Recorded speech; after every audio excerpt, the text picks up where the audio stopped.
خلک به څه وایي زه چې د حدیث باندې عمل شروع کړم خلک به څه وایي نو که ته پې عمل ونه کړې نو خلک غلي کېږي دا خو ډېرې خولې دي او یوې خولې ته هم دروازه او ګیټ نشته دی دا به کوم یو ته بندې او خلک ډېر دي ډېر نه خوشحالیږي الله یو دی یو خوشحالیږي د یو د خوشحالېدو سوچ کول غواړي ابوالعتاهیه د عربو کې یو مشهور شاعر و د یو ځل داسې ناسته یو مجلس کې شاعران ورته راجمع شوي دي نو چا ورته ویلې چې ابوالعتاهیه ته پسې خلک خبرې کوي نو ابوالعتاهیه ورته وایي که زه جنګ کې مخکې روان یم نو خلک وایي دا قمقل دی که وروسته ځمه وایي بوزدله دی که خبرې نه کومه وایي چاړه دی که خبرې کومه وایي قړتن دی که د ورځې روژه یم او د شپې تهجد کوم وایي ریاکار دی نو هغه به ډېره یو قیمتي خبره یې کړې ده او موږ او تاسو ته چې ابوالعتاهیه که څنګه سړی و خو خبره یې قیمتي ده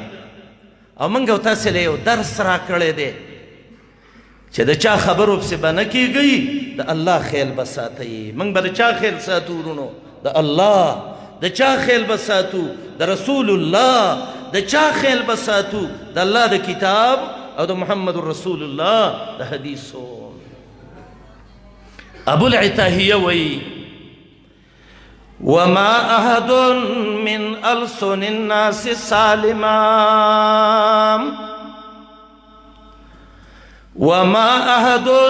من ألسن الناس سالما ولو أنه ذاك النبي المطهر هیڅ څوک د چا د ژبو نه بچ نه دی اگر که محمد رسول الله دی څوک ته وایي جادوګر دی څوک وایي شاعر دی څوک بل وایي څوک بل بیا هغه وایي فإن كان مقداما يقولون أهوج وإن كان مبزالا يقولون مبزر که جنگ کې مخکې ځم وایي خلک وایي قمقل دی او که پیسې ډېرې ورکوم غریبانانو له وای مبذر دی ان المبذرین كانوا اخوان الشیاطین بیا وای وإن كان سكيتا يقولون أبكم وإن كان منطقا يقولون محزر كخبر نكم ويچاړه دی او که خبرې کوم وای ډېر پړتن دی او به پسې ناشنا ټکې ویلې دی وإن كان صواما وبالليل قائما وإن كان صواما وبالليل قائما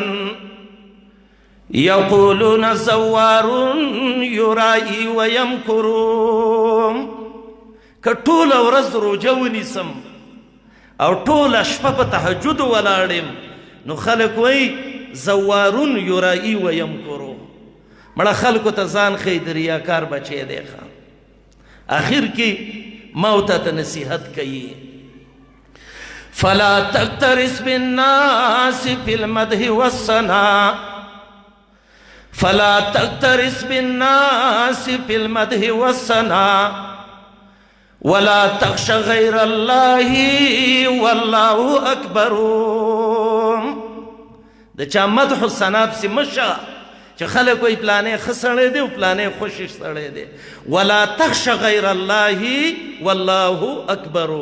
د الله نه ما سوا د بل چا نه مه یېرېږه الله ډېر لوی دی ورونو موږ او تاسې به ټول دعوت کوو د خیره که څوک خوشحاله وي الله دې نور هم خوشحاله کړي او که څوک خفه